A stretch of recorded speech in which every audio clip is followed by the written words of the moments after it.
All right, then. Let's get into this, shall we? Let's have a look at what we've got here. We've got ourselves a massive balance patch. I actually did not expect this. I thought this was going to be a relatively minor set of tweaks. Looks like maybe they changed their plan a little bit, or maybe it was always going to be this way, actually, on the August 23rd one, which coincidentally actually might be the same as the Steam launch, which, who knows, maybe that actually plays into this. But we've got some really big changes. We actually have some really, really big changes to specifically power builds, right? But there are also a few nerfs in here as well to some of the builds that are performing insanely strong, which is interesting. And it's going to definitely ruffle a few feathers here and there.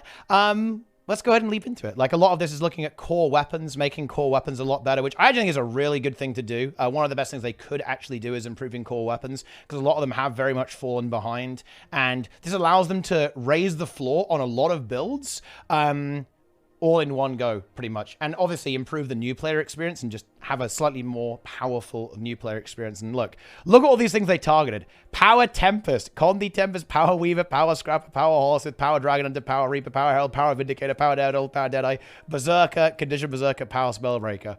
Wow. Look at all these changes. Our goal is for every profession to have viable power and condition-based damage builds. They're a really key thing in that regard as well. Guild Wars 2 is designed to encourage social gameplay. You should be stronger playing together than alone. With that in mind, we took another look at how boons are given out. Several weapon skills have been updated to grant might to nearby allies as well as as the user in PvE, further contributing to boon availability in group events. There's actually some really spicy stuff on this too, actually. Like, they really want to make sure that a lot of, if you're in an open world event, you're going to be doing something. You're going to be doing, they're trying to make everything you do deliver some type of value. Right? Like, that is what they want to happen, right? Which I think is pretty interesting. Which is pretty damn interesting indeed there as well. And then finally, we have improving support diversity. Firebrand and Mech currently dominating group compositions.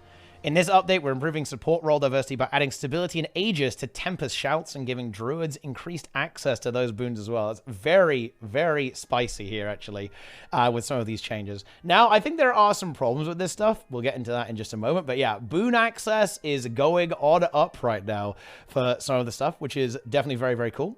We're also making targeted reductions to stability and might uptime and Firebrand and Mechanist builds to make room for other ends. So not only are they buffing stuff like Tempest and also a little bit of Druid, we're also nerfing the current really dominant things. You know what's super interesting about this, actually, is that we're now actually on the next level of Harvest Temple challenge mode, because a lot of these changes are actually going to make it significantly, well, not significantly, but like it's going to be like a fair bit harder, actually.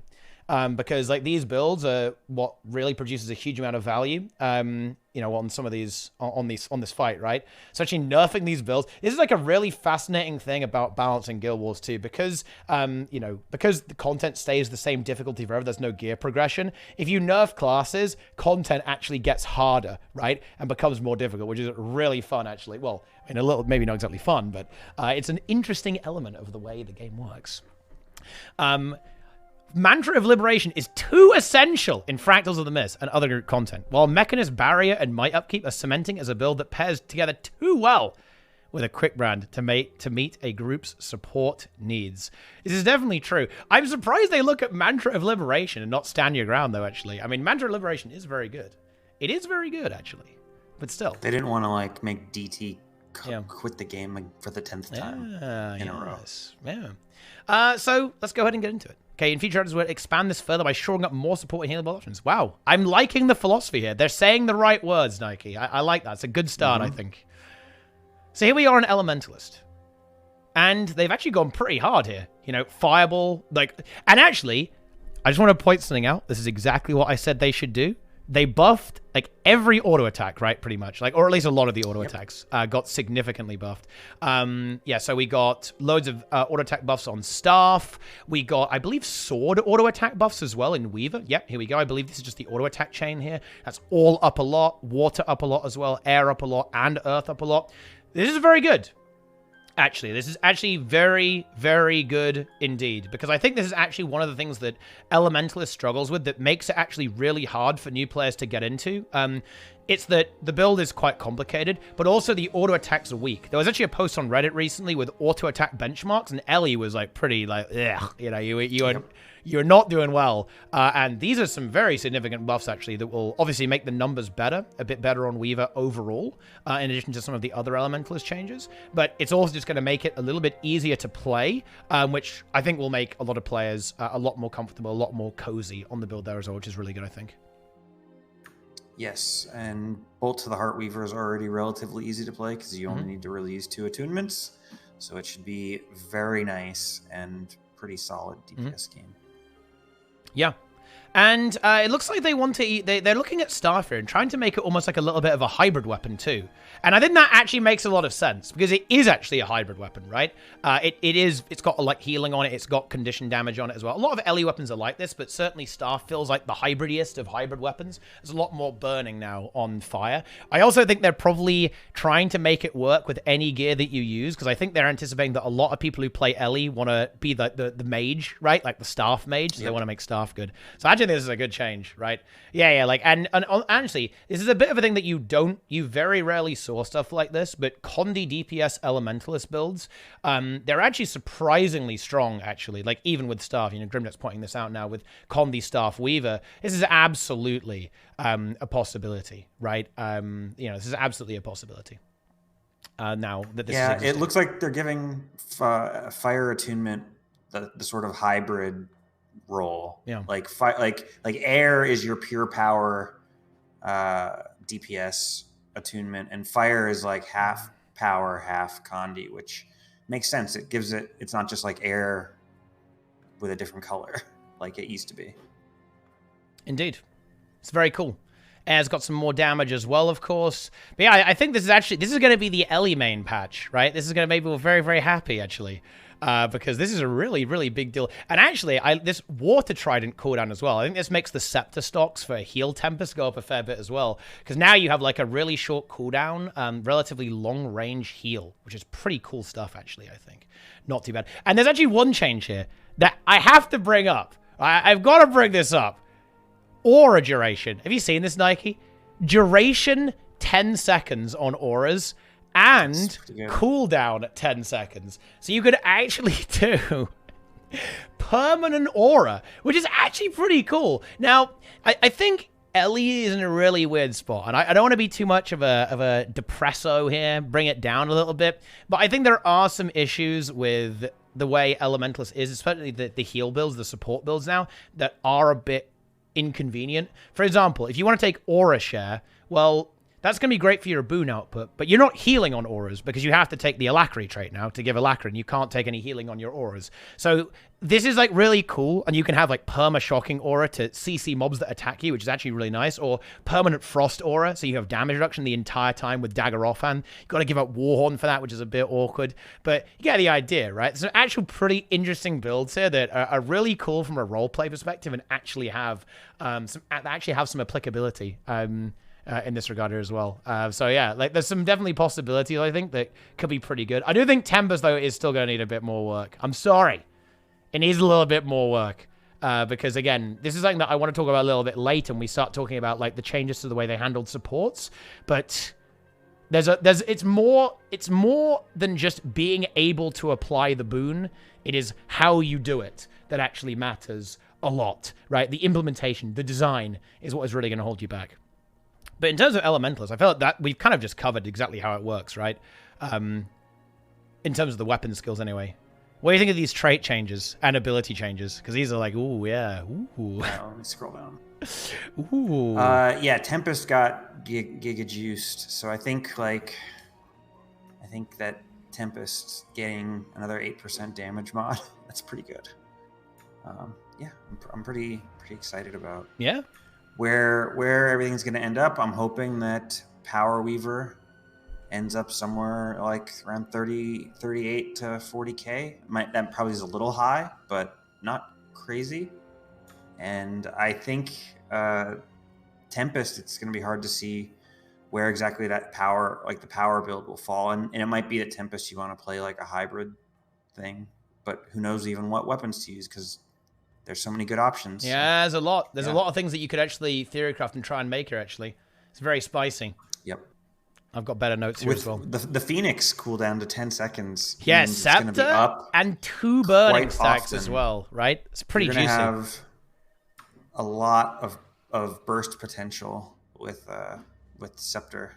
Yeah. I think it's going to be really good. Yeah, there's a lot of like really exciting things here. And the shouts also too. We now have Aegis on Aftershock and a cooldown reduction too, which is significant because, you know, like that's going to improve your protection uptime, more opportunity to immobilize things as well. There's a lot of like really cool stuff that's coming through here. Eye of the Storm now gives 1 stack of stability. I thought they're so frugal with stability still, right? Like, why is it 1 stack? You know, and this is PvE only here, right? So, you know, like I'm almost a little bit sad about that. I think it'd be really cool to see some boon distribution improved in other game modes as well. Although I think you have to be really careful doing that. But they're super frugal. 1 stack of stab for 5 seconds. I mean, really? And the problem is, again, like to get full value out of using this ability, like you might want to use it as a stun break, right? You might want to use it just to, you know, give super speed, right? Or to give swiftness, something like that. It's really weird when these abilities end up so stacked. You lose a lot of granularity here. So I think this ability is going to be hard to get value out of all parts of this, I guess. But it certainly is like a really strong skill to use now for sure, right? Like I'd almost expect that to be like the baseline, right? You're going to run on your heal Tempest build. It's probably going to be like Eye of the Storm, Flash Freeze, and Aftershock a lot of the time, right? Like those are the key shouts, because again, you just want that utility. You want your Aegis, you want your stability. Yeah. Without sort of stepping on the toes of what we're going to talk about with like how you apply boons, the way that these apply the boons with kind of long cooldowns and short durations, and the fact that is a push and pull because the heal build is going to want to spam shouts to heal. So it almost feels like these shouts are going to be best used in like a DPS build that has 1 open utility skill that it can bring. And like we'll be able to squeeze in a stab or an Aegis for things that are needed in the encounter. And there's a lot of competition here as well, because I think the problem is that if you take Transcendent Tempest, well, you can't give Alacrity then. So it's almost like, okay, you're going to play DPS Tempest maybe, and then you can kind of fit it in, is what you'd end up doing. But I think, what it seems like. I feel like builds that do that, though, end up being not super high value. And there's so many trade-offs there as well. Like, you know, like, you don't really have free utility slots on Ellie, right? Because your utilities are really strong for your damage output, you know? It's quite difficult to do that. I have to see what happens when the dust settles, obviously. But I still think that a lot of this stuff, even though it looks strong, and numerically it is, you know, it's got the right stuff. We've got stability here. It's pretty short duration, but still decent, right? Especially with 100% boon duration. You've got Aegis as well. That's pretty cool to have there, just have that access to block stuff.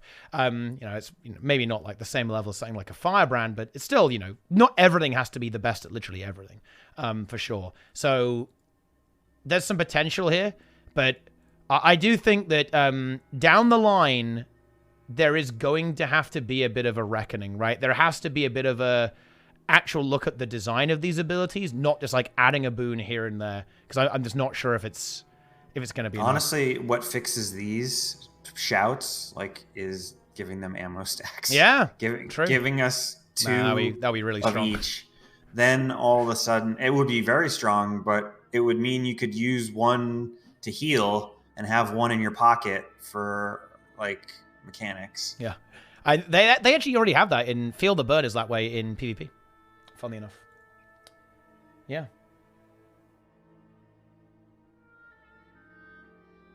Oh yeah. Oh yeah. And also, I want to say that these shouts are the baseline of what these shouts do is so much better than the warrior shouts that it's not even funny. Since we were talking about the warrior shouts earlier, like compare like Shake It Off to like any of these. Like it's not good. Indeed. Yeah. Next up, Engineer. The previous update, Mechanist's only damage reduction to aim-assisted rocket, left us with room to add damage to the core trait Big Boomer, bringing up the damage output of Hollowsmiths and Scrappers. That's not enough to close the gap on its own. So we're also making specialization-specific damage increases to Scrapper and Hollowsmith on Sword, Hammer, and Blast Gyro, which, in addition to more damage, will now stun enemies rather than knocking them away. They're just doing this because it doesn't troll people, right? Like, because you just spam this off cooldown, basically, and just, like, move all the mobs away, right? We're reducing the output of dominant Mechanist healing builds to give other support options more breathing room.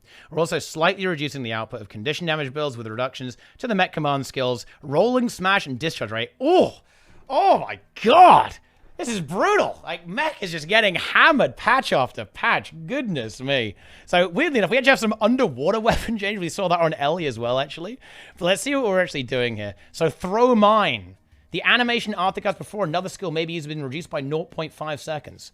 The mine will now detonate immediately if there's an enemy in proximity when the mine lands. Now calls knockdown instead of knockback.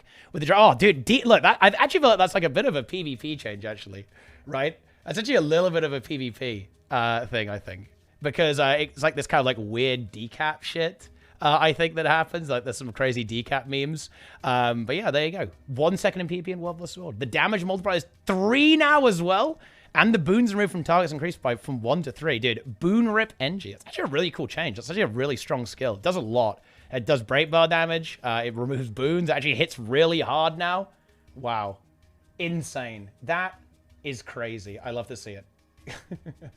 Yep, it's a fine skill. Yeah. And actually, let's look at this mech stuff.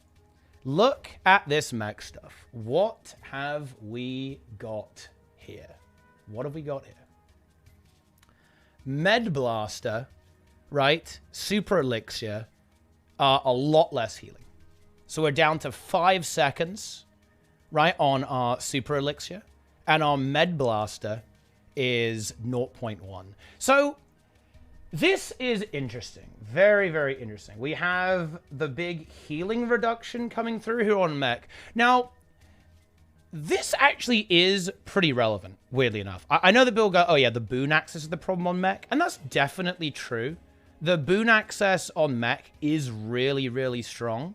And that's it. And you kind of do overheal a little bit anyway. So this isn't the end of the world, right? This does look like a relatively like big wallop, right? Like we're halving the duration on our pulsing heal. The healing coefficient is halved on the really strong auto attack on Med Blaster. I do think mech is still really, really good. I think I would like to see the stability duration actually removed on Crisis Zone. Like to me, that permanent that permanent stab stack is pretty wild, to be honest, right? Like, it's still very strong.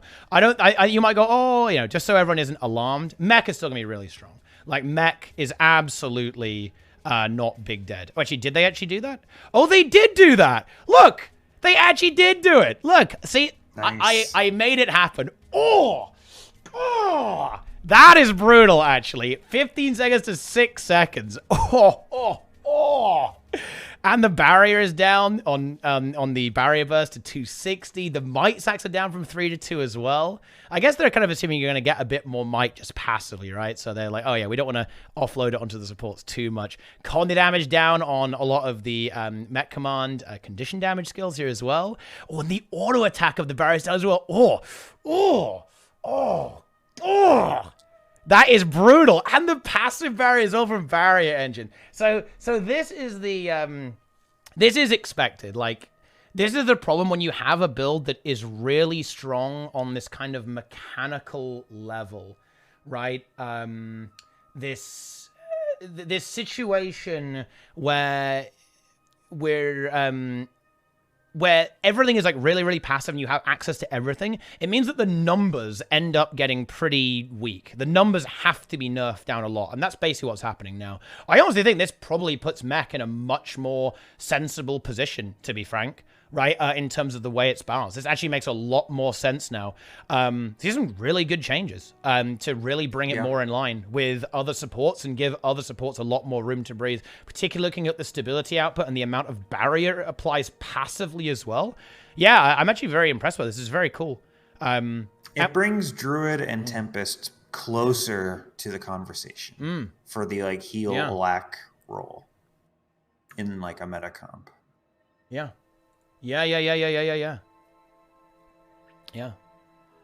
And also, we also have a lot more buffs to Scrapper as well here. So Scrapper damage actually gets buffed a lot. Rocket Charge is up in terms of its damage, and the Arthicast is down. I wonder if that actually makes it worth using for DPS with like a more higher coefficient of 3.6 and reduced Aftercast. Honestly, that might even be more damage now. That seems like a pretty strong thing. Although the auto attack on Hammer is actually really good, so maybe not. But yeah, Quickness Scrapper going up a lot. And again, I think they're really trying in this patch to make it so that Quickness Scrapper is, and of course Herald, is very competitive with Quickness Firebrand, right? That's the goal here. Blast Gyro damage is up a lot. Actually, again, you use that on cooldown for Quickness, of course. We have Electro World damage has gone up from 2.4 to 3 as well. We love to see that. That's fantastic. Big Boomer damage, that's like a flat extra 5% modifier as well, just on all NG power builds, basically. Yeah. This is actually really strong. Like, really, really strong, actually. And you also give Might AoE on Corona Burst and Hollow, too. That's a really nice change, actually. Where were these... and Hollow Sword is now on the table again, which is very nice. Ooh. Yeah, 1.4. Yeah, big actual upgrade here on Sword. 40% damage. Yeah. And also nice. A significant one here on Radiant Arc. That is actually wild, too. There's so much more damage here. This is crazy. Yeah, like, this is going to be really great. If you're a power build enjoyer, this is good to go. Like, I have to say this now, Nike. I have to do it. Where was this in August? I don't get it. Like, it's really unusual to me that a patch like this and a patch like the August patch can come out of the same studio. Because these changes, I'm looking at them and go, yeah, this all makes sense. Like, this actually makes a lot of sense. Like, I think there's going to need to be some more work done, but this all makes sense so far anyway. Yeah, like all this stuff is basically all the builds that got hurt really badly by the banner nerf or the banner change didn't get much compensation in the patch. And this is like the compensation patch. And you want to think that this was just what they didn't have time to do for that patch, but it might also be something they rushed through as a reaction. Yeah, we'll never know. So we could be generous and just say that this was the half of the patch that they just didn't have the man hours to do at the time. Yeah. And now we've gone to Guardian, and oh boy, this could be. I mean, look, you might be happy if you like Greatsword and Dragon Hunter, but multiple uses of on-demand stun break and stability have made Firebrand mandatory in fractals, strike missions, raids, and even world versus world. In this update, Firebrand's Mantra of Liberation is reduced from 3 to 2 ammunition with an increased quarter. Together with an added source of stability of Earth Tempest and Druid, this will provide better parity across different professions, support builds, and PvE. Firebrand's multiple sources will be countered by higher recharge. Okay, the Greatsword damage, increased benefit Dragon Hunter builds, and Hammer improves will help close the gap between it and other damaging weapons while living up to that weighty feel a hammer should have. You know, I love a heavy hammer. This is interesting, actually, because I think an ability like Mantra of Liberation is very interesting. So Mantra of Liberation, what does that actually do? I think let's talk about that first. So this ability is a mantra, as you can see, and it gives stability. It also gives resolution, and it stun breaks targets. Like, this is a very powerful ability to have.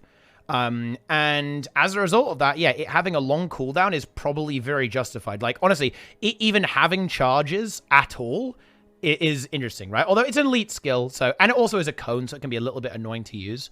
You can kind of allow it, right? And this is very, very dominant in World Sword. It's probably one of the best skills in World vs. World, because being able to stun break your allies is amazing, right? It's like, same thing as using Crisis Zone, same thing as using Eye of the Storm on Tempest, right? Like, being able to do that is huge. Not only stun breaking yourself, but stun breaking other people. Same on the Guardian, what is it called? Like, Indomitable Courage 2, actually.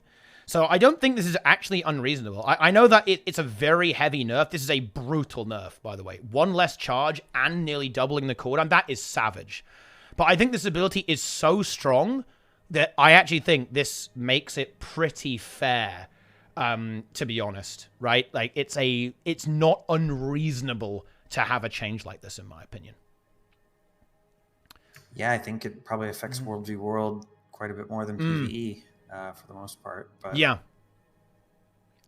I would imagine any World v World fight that went long enough to run the other team out of their stacks, like, they might start crumbling pretty fast once you get that going. Absolutely, yeah. And also, you're going to get punished way harder for wasting a charge as well in World vs. World. If you like don't use your charges correctly, then you're going to get punished for that because you won't be able to get another one.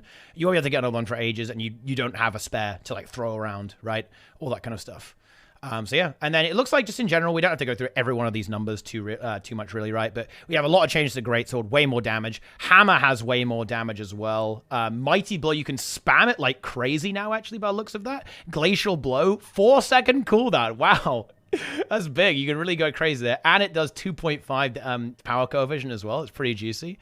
Banish does like, 3 power I'm actually not a big fan of them making CC skills DPS increases. I think I'd like to see CC skills kind of like be savable and you use them reactively rather than like making them, aiming to make them part of the rotation. But I mean, 3.0 is a huge coefficient. Like that's what Backstab does now. So that's gonna hit for like 30k in PvE, like fully buffed. Like that's a big hit. Yeah. And then I'm wondering what the Greatsword buffs are gonna do to Condi Willbender, because that was like I know for a while people were like using Greatsword with Willbender, so this might make it even better, and that was already like not a bad build. So could be something to keep an eye on. Yeah. Okay. And Greatsword is also pretty cool as well. Because this is actually quite strong as well. The third auto attack actually applies might to everyone, which is pretty nice. And bear in mind, that's for every target you hit. So you can actually, like, certainly for open world, you can actually generate a lot of might with this, I believe, which is on the Greatsword third auto attack here.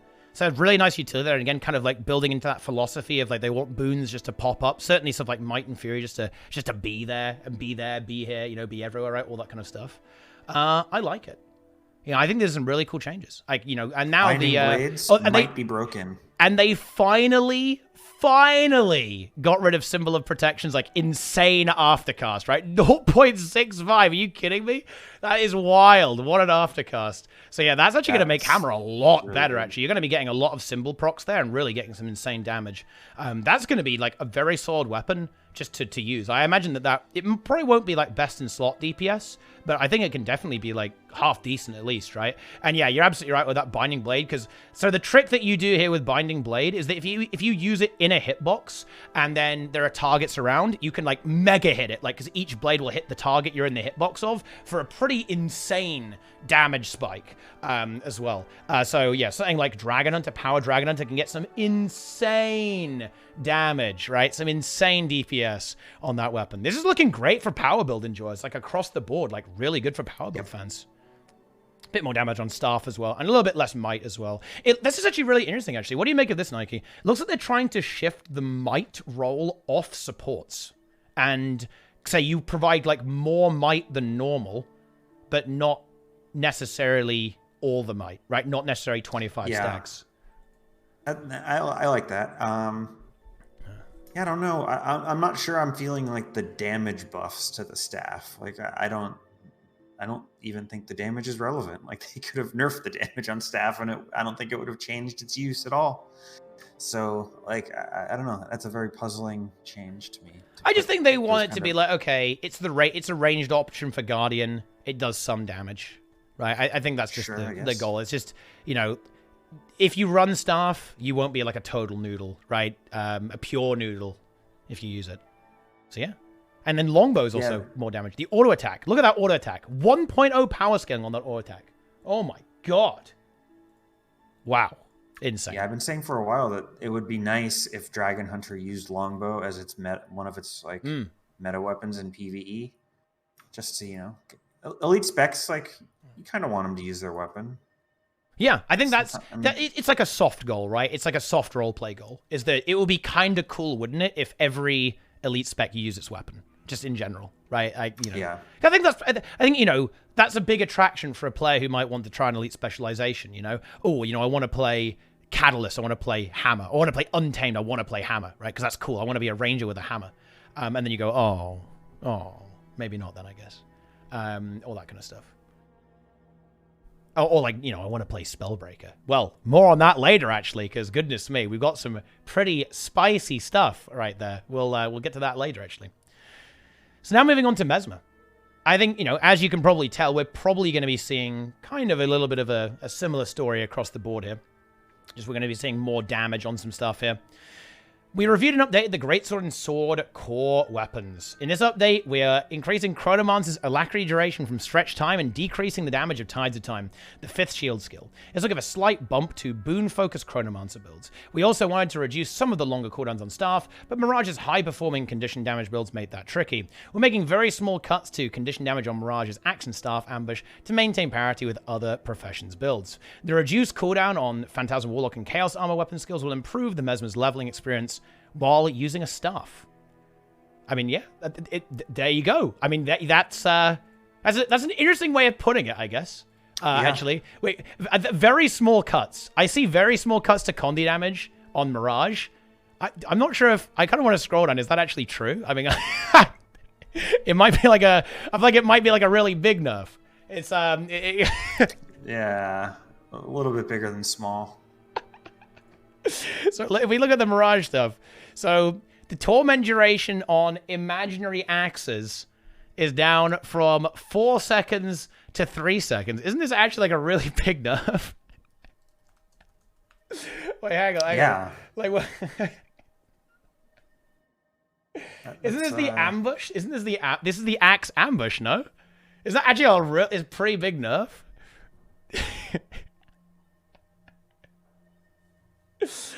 Well, I mean, yeah, that's something. I mean, the thing about Mirage is that Mirage is a bit of a weird, it's like a pretty weird spec. Because it tends to perform like really, really well on fights, right? It has like very high torment damage. It also has like the confusion damage in there as well. Yeah, I probably wouldn't call this like a small cut. I'd call this like, you know, this is like maybe cutting off a limb here, like at least a hand, right, of the Mirage players. But Mirage is very strong. Like very, very strong. It's weird though. It's very situational class to use, right? That's just the nature of how Mirage works. Ooh, oh my god, dude, that staff. Oh, might count reduced from 8 to 5, and the duration down from 15 to 10. Ooh, ow. I don't think this actually. You're gonna have to invest. Yeah. Because it was with full Viper, you could get 25 might by yourself. Like it was not hard. So that is. Ooh. Ouch. Huh. And that's pretty brutal. I mean, in a group setting, it's okay, you know, because you don't need to do 25 might. You can just like spam a bunch of might, no problem, right? And you'll get up to 25. So you're still delivering a lot of value here, right? But yeah, like this, I think this actually hurts solo builds more than anything else, right? Like the staff stuff that you run in an open world, because you're gonna have a lot more trouble kind of getting up to like really big might count, and your damage output is like shaved off. Like this is like a small cut. It's like a little bit of a shave, right? Yeah, it fits their apparent paradigm of reducing the might on sharing support. It out a bit, right? It's like sharing it out to. I think their end goal is that everyone's providing a little bit of might, maybe a little bit of fury in there, maybe like another bit, maybe some prot or something like that. I actually kind of like that. I like the idea of everyone kind of doing a little bit of something, right? Makes the game. Yeah. I think it gets players into the correct mindset for Guild Wars 2, right? That it is very, very social, very group oriented, and they spoke about that at the top of the page as well, right? And they just tried to make shield do more damage. Yeah, this is expected, actually. Ooh, wait, Blink. 20-second cooldown on Blink. That's just a match shift signet. They're like, we don't want to nerf shift signet, so we're going to buff Blink. Right, it's not even a meme. That's exactly what they're doing here. Like, shift signet is so much better than every other Blink that, like, even that is like... Yeah, that's wild. That's just like a token. Yeah, like, Blink should do something else, too. Like, reduce the cooldown of all your other... utility skills by 1 second or something like something to make it like, ooh, that's cool. Yeah. Oh yeah. That's true. What about lightning flash? Yeah, lightning flash is forgotten. Oh yeah. Yeah. I mean, that's kind of cool. I mean, hey, look, you're really fast now. Like any Mesmer build that can get Blink into the build, like you are all over the place. With that, like you're going to be able to teleport everywhere, particularly on Chrono too, right? I'm not sure you'd run that on Chrono, but you could. And staff, you get more clone generation there as well. And just some Chrono buffs here. I'm actually surprised they didn't go a little bit further with this. Like, it doesn't feel like Chrono is quite there, especially the Alacrity on the Alacrity build. This was obviously going to help you keep uptime significantly when you take stretch time with a bit, 1 second duration is a big deal when you've got a bit of boon duration. You can even cut some boon duration for more damage. I still feel like the well build is a bit like you have to run wells. Wells are not good, right? In the current situation, they are not great at all. And I guess you get a double hit here on Tides of Time, but I think it's still not there. I think Chrono needs a little bit more. But like I said in a lot of the previous notes videos, Necromancer is really getting there, actually, in my opinion, as a quickness source. And especially when we're nerfing Firebrand as well, that's naturally going to cause Necromancer to rise a little bit too. So, yeah, we're moving in the right direction here, I think. But just nothing too crazy there. And yeah, Mirage getting a bit of a shave. But then again, it was really strong, so it's kind of okay. It's kind of okay. Necromancer. Staff buffs. Wow. Wow, wow, wow, wow, wow, wow, wow. Look that's at one. this. For PvE, like, I don't know, like, this must just be for the leveling experience. Yeah, because they know a lot of... It's just for leveling, yeah. It's just leveling. Improving damage and skill recharge damage for several weapons and abilities. Yeah, all they're doing here is they're making the core weapons better. So if you're like, dude, I want to play Staff, it actually does something. And it's actually big. And look at this. One scaling on the auto attack, 1.5 on Mark of Blood. You can spam that a lot. Chillblade is 1.8. Putrid Mark, 15 seconds. Reaper's Mark, 18 second cooldown. And Damage Mod, Damage Mod right 3, Nike? What the hell? That's insane. What? That's so From crazy. 2 10 times. 3. Yeah. That's like... Again, 3 is so backstab. crazy. It's that Reaper's Mark is going to hit for like 30 something thousand in PvE. That is so crazy. Yeah, that is actually wild. Wow. I could actually see that. I could see like you having Staff on swap for Reaper, for Power Reaper, and just blasting the going Shroud. Yes, you blast your big coefficient skills, go in Shroud. Yeah. Come back out, swap to Greatsword. Yeah. So you just drop the axe. You don't play the axe anymore because axe is kind of lame, right? Like axe is pretty. Like, anyway, yeah. That's definitely something to think about. Yeah, that's a good point.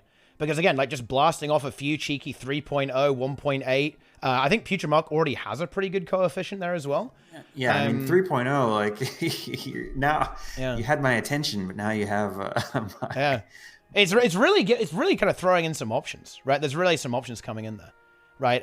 For sure, right? Dagger as well. Life Siphon cooldown is down. Immobilize it to 6 seconds. That's actually really nice for heal Necro, and it's also loads of DPS too. It's like 2.4 power scaling. Man, what's going on? I like it. We're playing with some numbers here, huh? Same thing with Dagger Offhand. This is a bit weird though. This actually does confuse me a bit. So Dagger Offhand, instead of like giving it more condies, I guess they didn't want to buff Scourge, right? Or buff Harbinger, which is the weapons that, well, Harbinger uses Dagger Offhand, right? So I guess they didn't want to buff those. Although, honestly, you could argue that Harbinger can maybe use like a little bit more, right? In that regard. But yeah, Dagger Offhand just has more power damage, which is a bit weird. Because again, this is kind of like a weapon, like a utility Condi style weapon, I guess. Interesting stuff. Interesting stuff. And now we have Focus here as well. We have Soul Grasp. We have 3 Ammo. Soul Grasp is nice. I mean, is it though? Is it actually good? I'm not sure. I'm not sure if Focus. I mean, these changes. I feel like the Focus ones are like the least impressive ones. Because I think it's still a bit of a noodle. Because it does lifesteal, right? So it doesn't really scale that well. Can't crit either because it's lifesteal. So it's still like. Gives you a lot of life force, I guess, and it applies some vulnerability. Yeah, it might be good for the leveling experience. Yeah, I think it's still pretty like, it's like, Spinal Shivers. It's got cool direction, a bit more damage, 3.1, so it's significant. And I guess it really rewards you for removing boons, which is really cool. I think that's an important thing that we can teach our Necromancer friends here for sure. Yeah, in PvP it will be nice, right? Because then you can like generate loads of life force, but it's PvE. So I guess it's to help you just generate loads of life force to use your Shroud, and then Spinal Shield is just like a little bit better. But I don't really have anything like super crazy to say about that, to be honest. Then Reaper. Yes. Reaper needs it. These are not crazy massive buffs here. They're little nudges, but they absolutely add up, and that's the important thing. right? So you've got Shroud auto attack is better. Greatsword auto attack is better. Greatsword 3 is better. And then Shout damage is up a lot, actually. You have to use You're All Weaklings now. That's 2.5. Instant cast. Right, instant cast 2.5 as well. That's actually no. I think this one actually might not be instant cast. No, it is actually. It is. Yeah. That's 2.5. Now, what are you running on Reaper right now? On Reaper, you're running double well and Signet. Yeah. To get rid of the shittiest well. Maybe. I'm not sure if you take that deal though, to be honest, because Well of Darkness is pretty damn strong. I think it has it does a lot of damage. With this stuff, I think the changes to fixate here on it are actually this. I think they just made the shouts better. So if you want to play the shouts, they do way more damage. You can nuke stuff with them, which you absolutely can. Right? You can obliterate this stuff. Right? Yeah, with this. And wells are going to outperform. And yeah, because they're pulsing, you get value out of being in Shroud 2 with the extra ferocity, right? And the damage modifier stuff. So yeah, you want stuff that's actually pulsing. You want to put down your Greatsword AoE and then go in Shroud and stuff like that. The Death Spiral change here is actually relevant though, because bear in mind, it says the damage roll per hit goes up from 0.42 to 0.5. So that's actually that times 6, because Death Spiral hits 6 times. So that's actually a much bigger change than it actually might first appear. Actually, it's a pretty significant damage increase to use Death Spiral there as well. It's a lot of big damage. That alongside the auto attacks getting a fair bit better. I'm surprised they didn't go a little bit harder on this, because Reaper is actually pretty solid, but it is falling a little bit behind because it doesn't really have the utility, right, that other DPS options have. It's still a little bit selfish compared to other options. Because it does have that it's fairly durable, and it has a lot of area damage and great crowd control, I guess. So there is that. But, these are some actual... If you're a Reaper main, you should be... In my opinion, you should be happy with this if you're a Reaper player. You're... I mean, Reaper was at 28k DPS. It was on life support. There's quickness builds that were doing that much damage. So, Yeah, if this could get Reaper to 35, that would be an amazing world to live in. Yeah. Surprising. Yeah, 0.025. Well, I mean, I know that. Look, guys, the life run auto attack is not the biggest buff in the universe, but 0.1, and what is that? 0.075 times 6. Look, you add them up, gamers. These Necromans, Nike, they're never satisfied, right? They're never satisfied. Yeah, I'm surprised they're not crying that there's no minion damage buffs. Yeah. Oh, why aren't the minions buffed? Look, if you want to do new that player, would have been good for the leveling yeah, experience, exactly. But... Surely you buff minions if you want to look at new player, no? Yeah, maybe. Yeah. And no buffs to Axe. It truly is a weird patch, huh? Okay. Yeah, no 5% buff. Weird. Ranger. Now, this is very humorous. You'll enjoy this. Feline pets' auto attacks aren't affected by quickness, a long-standing issue that makes them subpar in group play. Meanwhile, the Iboga is the most powerful pet in any PvE boss encounter because its base attack damage scales with numbers of conditions on the target. A release note from 2018 indicated that this was fixed, but the change didn't make it to the live game. I feel like we knew that. But okay. Well, that's just unfortunate. That is, I mean, you just hate to see that, don't you? Better late than never, right? Better late than never. A recent fix of the calculated critical hit chance values in the pet stats UI caused pet critical hit chances to appear to drop by 17.8%. This is a display issue, and the text now reflects the real value. We're using this as an opportunity to improve pet balance in PvE overall by delivering that long-delayed reduction to Iboga damage while bringing all Ranger pet models up by giving them a flat 17.8% critical hit chance across the board. Ooh. I guess this is actually most relevant for Druid on Untamed, I guess, right? Because, of course, on Soul Beast, you don't really have your pet out. And I guess that kind of gives Druid the opportunity to do a bit more damage compared to Mechanist passive damage with the pet there as well, I guess. With the mech, rather. Ranger pets and spirits will now also have a locked Defiance bar in PvE, making them immune to crowd controls. That's a pretty darn good quality of life improvement, actually. Certainly for open world, but actually for raid encounters as well, actually. That's pretty decent value, to be honest, just like the mech. I've seen it a lot where, where the boss will do, some, stomp that knocks everything away, and then the spirits are now out of range of the blob, and they're just putting out no boons. That's a big deal. That's actually a big deal. It's a subtle change, but that's one that, it's not even in the actual notes, But that's actually a big deal. Oh, it actually isn't though. It's no mind. But yeah. Oh yeah, one on a PvE map specifically. Yeah, of course, not for PvP. But yeah. Okay. I like it. And yeah, now we have the slash or attack is affected by quickness. And I guess we have a bunch of other pet rebalance stuff here as well. So fixed a bug that caused a delay before this pet could act when summoned. And Guardian's Roar. Casting time is down from 1 second to 0.4. Cooldown reduced from 3 to 2.25. I think this gives barrier, right? Oh, and it gives Aegis. Ah, okay, so they're actually... That's pretty hype. This is actually very interesting. So yeah, basically they want you to be able to use this as like an Aegis pet. So if you're... I imagine this is almost like a Druid thing, right? Okay, so you need Druid, you need Aegis, and you're playing a Druid. Okay, you take the White Tiger, and then bam. And funnily enough, this is actually a similar cooldown to something like Retreat, right? So now we actually have Aegis on this pet, pretty on demand. Now, they made it 0.4 second cast time. Wouldn't you actually just go and say 0.0? Just instant cast? That's kind of like what advances, right? That would be nice, but I still feel like they're letting roleplay get in the way. They want the pet to roar, right? Yeah, they're letting the roleplay get in the way of actual parity between professions. Yes, I think you could. What about like 0.1, right? Like just make it like really fast, like a really quick roar, you know, or something like that. Maybe that's something that could be looked at in the future. And yeah, now that look. That caused a delay before this pet could act, because this means obviously you summon it, you want to immediately use it. It's going to be one of those things that you're going to go like, boom, swap, boom, easy. Use the Aegis, and then you swap back, right? That's cool. You're going to be on your CC pet most of the time. Cool. Very cool, actually. I like that. That's a very interactive and that's a skill test as well, which I like a lot. It's a very skill testing ability here, because you're going to have to actually be ready to swap and then activate the ability afterwards. So I think that's good. And good access. It's going to be great with the pug druids who... the ones I'm talking about, the ones that just auto attack on staff and never go into CA. Yeah. And the pugs are going to be like, "Where's the Aegis?" And they're going to be like, "I'm playing Druid, idiot," and they're not going to. Yeah, it's going to be good. Wow. And Iboga is getting nuked there as well. I think their goal here is to, again, just make it situational. Because, yeah, the Iboga is very dominant right now because of the way the auto attack works. But it also applies a bunch of confusion, right? It's actually quite special in the fact that it has confusion uptime. So I think their goal here is to say, okay, the Iboga is still good. And if there's a boss where it attacks really quickly, then the confusion damage is going to be great, right? Because that will do a lot of damage because the boss attacks really quickly. But it's not going to be dominant everywhere, right? Which I think makes sense, right? That's a good place to be.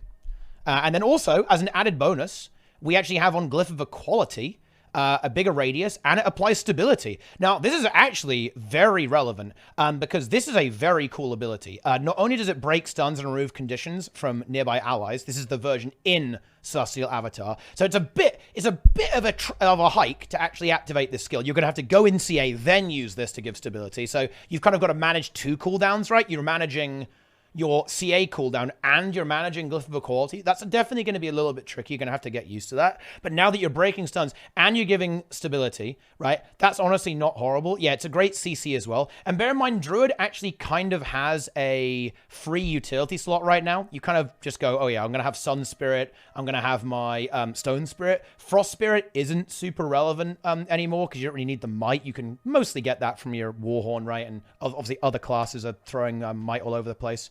So yeah, this is actually like this is a good ability, right? And you can definitely fit this into your build if you do require stability. Again, the only thing I've got to say here is that this feels super stingy, right? I mean, I get it. Like they said that we're compensating by saying, okay, well, Firebrand has more stacks, but longer cooldown, but this is one stack. Like give us two at least, right? Like, come on. I think one is really stingy. I mean, Stand Your Ground is so much better than good. This. It's so much better than this that it's hard to. Yeah. And you'll have 10 seconds because, again, in your Druid, you're probably at 100% boon duration. But one stack. And, you know, of course, the Shout is also 600 range. And also, by the way, hang on a minute. Wait a minute, Nike. Stand Your Ground has, like, the same cooldown as this ability. Doesn't it? Yeah. It's pretty good. What is this? What is going on here? Okay, like this is a meme stuff. I'm pretty sure that's true, right? I think Stand Your Ground is 30-second cooldown. I'm almost certain it is. I'm just gonna quickly check there. Let's have a look.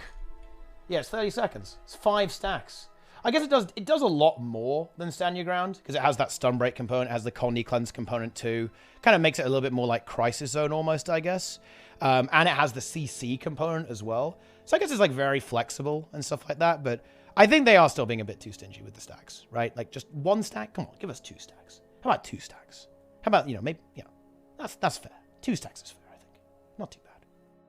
Anyway, good changes to range though, actually. And what I'm actually really impressed by, I think these are quite elegant, to be honest. Kind of like them. I like the design on these. I've been very critical of ArenaNet's design decision here, but I like the fact that, okay, we're going to do an Aegis pet. That's pretty cool. That's a very natural solution to dealing with Ranger. Oh, spirits are kind of get knocked all over the place. Well, now they actually don't. Right now, they don't get CC'd everywhere. We made Iboga do less damage, so you have more choice on what pet you take without getting punished, but it's still good somewhere. We make this glyph that you can now take because of the way Druid works now, and now it's like a really good utility skill, right? Okay. And then Rev. Now, this one, I think is actually... This one is big, actually, because Herald is actually, surprise, surprise, quite competitive, actually, with Firebrand right now. Even this patch, right? In the patch we're on right now. Yeah, on certain bosses like CA, KC, Veil Guardian, Quick Herald was where you wanted to be anyway, just because it was better than Firebrand there. Now, I think it's going to be... Yeah. It's going to be basically whether or not you need something in the Firebrand kit, and if you don't specifically need something, then you can go with the juice, because we've got some pretty big DPS increases actually here. So we have Rising Tide. This is when you're above 90%, like a Scholar buff, you get now 10% damage instead of 7. Ferocious Aggression. This is while you have Fury, you have all damages up from 7%. That's another 3% damage, another 3%. And this one, this is the big one. Right, so bonus damage per boon on reinforced potency is up from 1% to 1.5. Realistically, you could be sitting at what, 8 boons-ish a lot of the time in a fight. I think 10 is even pretty reasonable. Yeah, kind of with mech these days. In that, yeah, you're in that kind of ballpark, right? So that's another kind of 4%, 5% DPS. If you add all of that up, that's actually a lot, right? Okay, that is that's a lot of damage. It was a build that was benchmarking at like 25k, 26k, and now, like, if you add all these things up, it's going to be over 30, which is very competitive good. With Quick Brand, which is Quick Brand is like 24, 25. Yeah. So now all of a sudden you have something that's favored. Yeah. On almost every boss. This is absolutely a build that is very competitive with Firebrand at this point. Like, next patch, if you're a Herald fan, this is going to be the build that you can absolutely look into, and it's going to perform extremely well, just across the board, honestly, in PvE. It is going to be great. It already has loads of cool stuff. It has great crowd control. It does protection, fury, swiftness, a little bit of might thrown in there as well. You've got your quickness, of course. On top of that, it's very tanky, very durable, right? It can heal itself. It's got blocks on staff, right? All that kind of stuff. So it's already like a really good build in terms of the utility it can provide. It extends boons too with a 20% modifier, right, on the glint stuff, which is great, obviously, just for free. That's a really good thing to have, kind of baked into that. It's a very rock solid build, and a few more numbers are really going to elevate it to the next level here, actually. Like, this is... I expect to see a lot of people playing this in PvE. This is going to be a very popular build, I think. And, the hammer changes, again, I really feel that these are very much trying to give Rev a bit of a ranged option core, because it doesn't really have one in its core version, right? So I think this is a bit of a leveling focused thing. To an extent, but actually Hammer does see niche play in certain encounters. Like, for example, you play it on Harvest Temple Challenge mode, funnily enough, or some people do it. They like to play Hammer just to get a bit more damage in. So having level 80 boosted a Rev recently, you do start with the Hammer. Yeah. So having Hammer be pretty good is just, again, going to help people's leveling experience. And new players love ranged weapons, and that seems to be what ArenaNet has realized. Okay. And also Vindicator as well. We have increased the numbers. These are big on Vindicator. Are they that big? What does Vindicator bench now? What does it do? Geez, I don't know offhand. Yeah. Low 30s maybe? Because we're looking at 0.9 to 1, 1 to 1.1, 1.25 to 1.3, 1.9, 2.0. Phantom also is going up as well to 1.6. So relatively minor DPS increases here. It's really good if you can block stuff, right? Like you got like a zillion damage if you can actually land your block and kind of turn it back on the enemy. So I guess that's not horrible, right? If it's benching 33, okay, 31k small hitbox, 33k big hitbox is apparently what I'm being told in the chat. It's not even on Snowcrow's website. It's so bad. We're kind of, we're looking at kind of 10% DPS increase then, maybe like a touch more than that sort of thing is what we're looking at here. I think the thing with Vindicator is that I don't think it really delivers a crazy amount of value to the team, right? A lot of like DPS options are like very high value, right? We're playing, these days you're playing Power Mech, you're playing Power Virtuoso, right? Stuff like that. Those like the really high value builds. So this is kind of like, it has to be more of like the Mega Glass Cannon build. I'm not sure if this is going to be quite enough cannon in the glass to get value out of this, I guess. But it's certainly don't forget too, it benefits from the invocation trait. Ooh, that is true actually. I did forget. Yeah, you're absolutely right there. Yeah, so all builds go up. So it's going to be a bit more than that. Yeah. Okay. Right. I mean, not every build has to be groundbreaking, right? Not every build can be groundbreaking, but I certainly think this makes it significantly better. It just has to not be a feel. Yeah. It doesn't have to be like a feel amazing man. It just has to not be a feel bad man. Yeah. It's just got to feel good, right? Like if you can get to the mid 30s, then you're in. You're in the club. Yeah. That's very good. That's what we like to see. That is what we like to see. Okay, Thief. Now, I actually read this one, and this might be quite controversial, but I think that we're looking at a good design direction here for Thief, because there are some ability types that are a bit kind of busted, to be honest. In group content, Venoms can account for as much to 25% of a Thief's condition damage and build's total damage. Their solo damage is lacking in comparison. We're shifting some of that damage from Venoms to direct attacks with increased condition duration on Death Blossom, Spectre Scepter, and Shadow Shroud auto attacks, as well as a 50% increase to the condition damage attribute granted by the trait Deadly Ambition. The net effect of this change is to increase condition damage in solo and open world play. Deadeye and Daredevil both get power damage increases as well, giving those builds stronger top-end damage.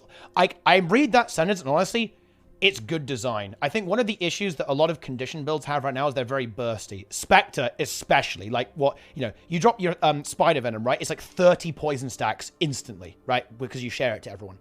Pretty wild, right, that you have that. It's very hard to balance that to make sense. Shifting it onto the actual abilities, I think, honestly, that's kind of more fun in a way, actually, because you're actually using your skills to do damage. A little bit more interesting, rather than just, like, mashing a button off cooldown. More tangible, right? And it's also better designed as well. So there you go. Big. And they also massively buff power damage, too. Backstab is 3.0 damage. There we go. Oh, dude, imagine Backstab. Like, this is how, like, the game has changed, right? Imagine Backstab was once the skill. The highest hitting skill in the game. Yeah. And now there's many things that are way above that. Way above that. Crazy, huh? Absolutely wild. And then we just got some more damage on Death Blossom. That's actually that's a lot actually. Bleed duration from 10 to 15. That's like 50% increase actually in condition duration there. That's not bad. I think a lot of the Condi Thief builds outside of Spectre are a bit meh, right? Aren't they? They're a bit Condi Daredevil is okay, very strong. It's very underrated. Like you notice it when you play like stuff at like Shaq Garant or whatever, and you're like, wow, I'm easily the top DPS in this group, and you're like, why isn't a mech able to beat me? But it's because the Venoms are so strong, and the kit of that build is really good. Yeah. And Death Blossom, honestly, that's a lot of bleeding now, actually. I could see Condi Daredevil doing a lot of damage with that. Like, because bear in mind, you also have a bleeding damage modifier as well in Trickery with the Grandmaster trait, gives you 25% bleed damage. And, of course, you then have the poison damage modifier as well, which you get a lot of from your auto attacks and so on.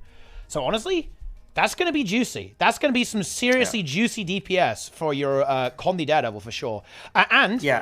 I imagine the Power Thief builds that use Backstab, which I believe Deadeye uses Backstabs right now. That's actually significant. That's a lot more damage. That's been a good build. It just, for whatever reason, no one wants to play it, so no one even bothers benchmarking it really. But it's a decent build, and now it's going to be a very decent build. Yeah, I think a big part of that is mostly because they're quite cumbersome to use. Like, I feel like some thief builds are a bit weird. Like, it's a bit annoying to have to be like leaping all over the boss or a Death Blossom, or like always be behind the boss, like backstabbing it and getting in stealth and, you know, not trolling yourself in that regard, right? I think it's just cumbersome, and that's what holds those builds back. But I think, again, I think that, as clearly stated here, a lot of these changes are very aimed at just kind of making the core experience, you know, the core experience a lot cozier. Oh, yeah, that's true, actually. Yeah, I mean, like, this actually might be, like, regular backstab. This might actually not be, like, Deadeye backstab. I wonder if it does apply to both. There's no difference. Oh, no, there's, like, malicious backstab, though. It's, like, a different skill ID, I think. Oh, it's true. Yeah, so that actually might not apply to that. Oh, apparently someone's saying it is global. I actually don't know. That's a good question, to be honest, if it is global. Maybe it is. If it is, then that's even better, right? Obviously. And then we had just some damage, of course. And there's the Venom nerf, right? We have this Venom nerf. We're going down from 5 seconds to 3 seconds on Scale and 4 to 3 on Spider. Not the craziest nerf in the universe, honestly. I almost would have expected them to go actually a little bit harder than that. I think it's still like a damn good skill, right? For sure. But they're just redistributing, like shifting that percentage. So it's maybe, instead of being 25-75, it's maybe more like 15-85, which I think is a lot more reasonable. Yeah, what's interesting is it doesn't lower the burst. It just lowers how, like, it just drops off faster. Yeah. So you still burst. It just doesn't sustain quite as long. Yeah. They're still very good. Yeah. They're still very strong. And more condition damage in general. There's another 60 coin damage just for free, right? Pretty much in Deadly Arts. So you're pretty happy about that. You know, I do think Spectre. That's the compensation for banner strength. Spectre is one of those things that I think is really peculiar. I think Spectre is actually really strong. It's just a little bit unpopular because, one, I think Mech is obviously really strong, right? And that it's competing with that Alacrity role, which is obviously a bit difficult to fit in there. But also, I think people just don't play Thief, right? That's also like another thing that's happening there. People just don't play Thief. Yeah. There aren't that many people who play Thief. And I don't think Spectre is bad. Right, I would actually be in favor of maybe even nudging it a little bit more to maybe kind of get people to, you know, to try it out, right, to make it play. I think it's just maybe a little bit harder to get value out of, and as a result of that, people tend to go for the Mechanist as opposed to the Spectre. But it is really strong, actually. Like, Spectre it's honestly one of my top picks for PvE. Like, the damage of a Lack Spectre now with these buffs is good enough that it probably, like the current paradigm is Alack, Heal Mech, and Quick Brand. This is almost the inverse of that, where you do DPS, Alack, Spectre, and Heal Brand, and you get the same boons essentially, and probably better damage output. Like Alack Spectre probably does quite a bit better than Quick Brand now. Yeah. So it's positioned pretty well, and it really just depends on like what sort of healers show up when you know, if you put like looking for healer in the LFG and you get like two heal brands show up, well, then you're looking for a Spectre, you know, or 2 Spectres, really. Yeah. Nice. I love to see it. I love to see it. And actually, as you're saying, look at that. Big radius on there. And I think they're targeting that usability, right? Right? They're targeting the usability on Traversing Darkness to make the Alacrity a bit easier to use, right? And therefore trying to encourage players to give it a try and start playing Spectre as well. So very, very good stuff. I love to see it. Very, very nice. Okay, very good. And a bit more conversation here on the Scepter auto attack here, I believe, and the Shroud auto attack here on Haunt Shot as well. So yeah, I mean, Spectre is going to be very, very, very juicy after this patch, actually. Oh my god, juicy. And now we also have a few buffs to Deadeye as well. So bonus damage per boon, 1% to 1.5, just like Herald. And Iron Sight, bonus damage up to 2 and damage reduction taken from your marked target increases from 10 to 15%. That's actually really nice. Because now you just I think with the backstab, it's going to be good. It's going to be a good build. Because you're going to, 15% damage reduction, you're going to be a lot less squishy on your marked target. That's significant, actually. And I think they're trying to do this to compensate for Thief being low HP. They did this with Spectre, right? Spectre has a DPS trait in Grandmaster. That means for every Condi on the target, you take less damage. You end up with like kind of 20% damage reduction a lot of the time. And this is very similar because you're always going to have your markup, right, on your Iron Sight, which is really good. That's what we like to see. That is very, very nice indeed. I love to see that. Huge content. Huge content. There it is. And yeah. I mean, I don't really have that much to say about Deadeye, but it certainly is going to nudge it in that direction. Will it see a lot of play? You know what? I'm going to say it. No, because again, it's going to be really cumbersome to use still, probably a lot of the time, and Thief isn't super popular. Deadeye is kind of weird. I don't see a lot of people playing it, but it is actually a fair bit better, actually, with some of that stuff there. You know, like, never underestimate damage per boon modifiers, my friends. Like, I do not underestimate that. And then we're not done yet. Never underestimate what people will do when they see it at the top of the Snow Crow's benchmarks. True, true. And now look at this, though, right? Starve Strike, Starve Bash, and Punishing Strikes on Thief. Significant damage increases here, actually. Scaling to 0.6, 0.75, 0.66, 0.8, then 1.6 to 1.8 as well.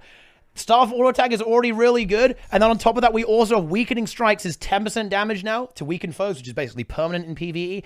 And another 5% on Bounding Dodger as well, which again is going to be a modifier that you keep up a lot of the time. Wow. Okay, we're going big. Knockdown is big CC. Yeah. That's a lot of break. Yeah. Because you do have to go in stealth for that. And you don't have, like, insane stealth access, I guess, on Daredevil a lot of the time, so it might be a little tricky to get value out of that. But yeah, when you can, 4-second knockdown is great. You already have great control on Daredevil with your Basilisk Venom and so on, if you're taking that, so you already have that. But yeah, I mean, Power Daredevil, it is one of those builds that is really good. Right, or has been, like, particularly in, like, high-level play. Thief has been very strong because of the mobility, the utility it can provide, all that kind of stuff. Has always been really good. But it has been something that's not super popular in Pugs. But again, buffing the auto attack, it's always been one of those classes that does great damage with its auto attacks, and now it's even greater as well. Crazy. Wow. Good build. It's a good build, yeah. I mean, easy to play. It's crazy. Easy to recommend. Yeah, it is. Easy to play build. Does loads of cool stuff, particularly in raids and stuff like that, right? Now it's even better than it already is. It's hard to have any more, like, commentary, I guess, on some of this stuff, because it's all just like, oh yeah, this power build is significantly better now. This is a good change, because power builds weren't that good, and now it's a lot better, right? It's like, yeah. It's in the mid-30s DPS club now, again. And that's where it wants to be. That's where you want to be. And now Warrior. That much CC. It's Warrior time, okay? It is Warrior time. And actually, I almost want to talk about the Condi stuff first, because this is actually really interesting, I think, actually. Right? So, Arcing Arrow. Okay, we have ammo count now on Arcing Arrow and 5 seconds of burning. Smoldering Arrow now dazes. Furious is 15 condition damage instead of 10. Okay, now... Yeah, DPS Condi Berserker is something. Pretty good. Yeah, like, we are absolutely putting some numbers on some of these abilities. We absolutely are, huh? We're going for it. We're also adding a little bit more damage to our swords with auto attacks, which is obviously on Condi builds, not craziest thing in the universe, but every little helps, right? Like adding, 0.6 to 0.8, that's significant, right? We're talking 32% more power damage. I mean, hey, it's worse than nothing, or rather better than nothing, right? In that regard. So we're getting a lot more DPS there. Great sword damage is up a lot as well, actually. Yep. And this is Arcing Slice. So this is actually like Spellbreaker, right? And Core, right? So yeah, that's a big Spellbreaker buff for sure. And Blade Trail is double damage, Nike. Double damage. Yeah. And it hits twice, remember? So it's a 3.0 coefficient skill now. It's the same as Reaper's Mark. It's a backstab. Yeah, backstab on a really short imagine cooldown. You throw your greatsword at someone. That should hit hard. Yeah, and then it also backstabs them because it comes back. So it makes sense. It fits with the lore. And think of the burst. Like you Blade Trail and then you rush the old Wombo combo. And the Blade Trail hits and the rush hit at the same time. It's just big. This is big. And to top it all off, you're also getting another 5% mod from Bloody Roar, right? Yeah. While we're in Berserk. So you throw... and flat out, we're also making our Berserker skills a little bit better. Now, I believe you don't actually take... What would you take on DPS Berserker, actually, Nike? You should take, for Condi or power? For power, yeah, just for power. So the issue with Sundering Leap, it hits hard as a truck. Yeah. But it's a movement skill, so it's not affected by quickness. So I still think Wild Blow is the play. Yeah. You're gonna go like Power Signet, Wild Blow, Stun Break, and then Headbutt. Yeah, and that'll. This is big. It's gonna be good. This is juicy. Makes the quickness build a lot better as well, right? Because we're getting a lot. Well, what's interesting is for the Power Berserker, the Greatsword buffs don't affect it because you don't auto attack and you don't use Rush. So and you really don't use Blade Trail unless you're like not fighting up against a wall. I guess you do if you're not, but yeah. So it does seem like the greatsword stuff is more aimed at Spellbreaker than well, I think the interesting thing is I think the really big Berserker takeaway wasn't that bad off. Yeah, I think the really big takeaway is what's happening to Condi Berserker specifically. Yeah, Condi Berserker is going from like 35k now up to 40k. Yeah, where it kind of should, like, a very selfish DPS Condi build should be around 40k. It's going to be doing a lot of damage, and of course, and has CC now. It gives a bit more room to the quickness build as well. That's running banners too, because I think the best quickness build right now is like the Condi quickness build. And is that build going to be super, super amazing? Probably not yet. I think there's some usability that needs to be looked at with banners and how banners work, with how you can actually get value out of the boons that you have there. But it's certainly going to be a lot more compelling, I think. It will be a pretty selfish quickness build. I guess a little bit like Harbinger in a way. Like very, very aggressive. Not a crazy amount of group support, like something like a Firebrand or a Herald, perhaps. But I think that makes it a lot more compelling, because I think before, or this patch, right, it's kind of like the worst of both worlds, right? Its damage is pretty like, not great, really. And it also doesn't really have a crazy amount of support and utility. But now that we have loads of crazy, loads of crazy burning, we've reduced the aftercast and arcing arrow as well, ammo count. We have more CC access on smoldering arrow at the same time, and just a significantly extra amount of condition damage on Furious. This is a pretty compelling build to at least have a go with, right? It's certainly not going to, as you say, I think that's a good way of putting it, right? I think it's kind of escaping this kind of feels bad to play, right? Like, this it doesn't feel that good. Well, it felt bad as a warrior main, where I'd be on Bladesworn, doing good on some bosses. Mm-hmm. Then you'd get to Matthias, and it was like, okay, I have to play a different profession, because the Condi damage is putrid, even on the DPS version, compared to what I could be playing. Yeah. But now, I'm gonna stay on warrior and be doing some good damage. Yeah. Yes, we are. It feels good. It does feel good. And of course, we also have the other changes are just kind of like, again, I think more the leveling style stuff. Sword offhand's a bit better. It gives some might now, although kind of struggles with torch, right? And these days, you're not really going to see a lot of sword offhand. Rifle now gives AoE might as well. There's a bit more damage. Again, you want to have a ranged option, great. Play your rifle, an open world that's going to deliver you a little bit of value there as well. That's okay. That's fear shot, right? This is the this is the auto attack. So we actually give AoE might on auto attack on Rifle Warrior. That's kind of cool, I guess. So you can like stack up some might there. Not too bad. And then of course hammer does a bit more damage as well. So you can like have that, that big weighty hammer role play there. Okay, hell yeah, that's what we like to see. That's what we like to see in that regard. And then Spellbreaker. Like, this has probably been one of those things that has been the longest time coming. We have some pretty massive Spellbreaker buffs, actually. All the weapon skills are going up a lot on Dagger, offhand and main hand, actually, and including the burst skill, Breaching Strike. Significant buffs there, 1.5, 2.5 coefficient. Okay, all the Dagger abilities are going to do significantly more damage, including the auto attack as well. We're giving AoE might too on Keen Strike, which I believe is the final auto attack, I believe. Yes, it is. Yep, it is, I think. So that's pretty cool as well. Again, so like auto attacking with might there, you get like double might with critical hits. It's honestly not bad, right? Like, you're going to be throwing out a decent chunk of might there with Spellbreaker. And you even have the Magebane Tether. Look, this is kind of what we expected, right? Magebane Tether, more damage when you're tethered to it as well. And you also give might. Wow, you're like might Spellbreaker now at this point. So your auto attacks give might, Magebane Tether gives might, and gives you more damage. That's honestly not half bad. Yeah, I think that, like, so before this patch, like, for quick banner warrior, base warrior was like up there actually with like it was as good an option as any, and I think this is just going to be better than that, because Spellbreaker utility skills are pretty not good, so you don't mind taking banners, whereas like Berserker gets actually and Bladesworn get very good value out of their utility skills. So yeah, I think this is quite good. Yeah. This is pretty good. And honestly, having that might, I think we're starting to see a potential build that could form. Maybe you could run like Dagger Warhorn maybe, or something like that, actually. So you have the quickness application, some of the Fury on Warhorn. I can see something like that starting to form. You're probably going to want Axe, though, right? Like Axe offhand as well for even more damage. You want Axe because the trait will give you the extra ferocity. Which it's hard to get away from that. So I would probably just go Dagger, Axe, and Greatsword on swap. Yeah. Or Dagger, Axe, and like something CC on swap. Yeah.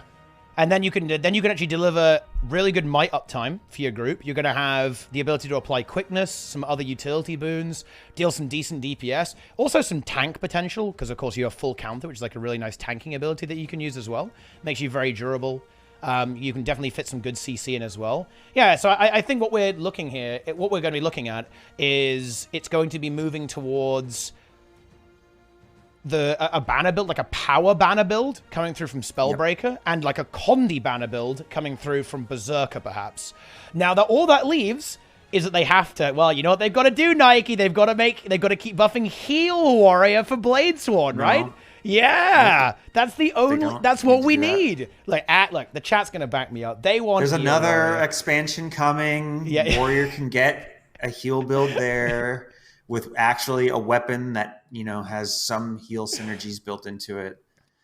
We don't need to do heals now. I am actually inclined to agree. I do think that the way to make Heal Warrior work is going to be a new specialization. I think it would require some pretty big shuffling to make a Heal Warrior build good. There's no proper third trait line. There's no weapon support for it. Like you can't quite fit it into your utilities. You can't. You want to take the shout heal trait, but you want to take the quickness trait as well. It's just you need something. There needs to be something in the mechanic, like an F1, like a burst skill, like a staff, right, with a burst skill. So yeah, I am very much.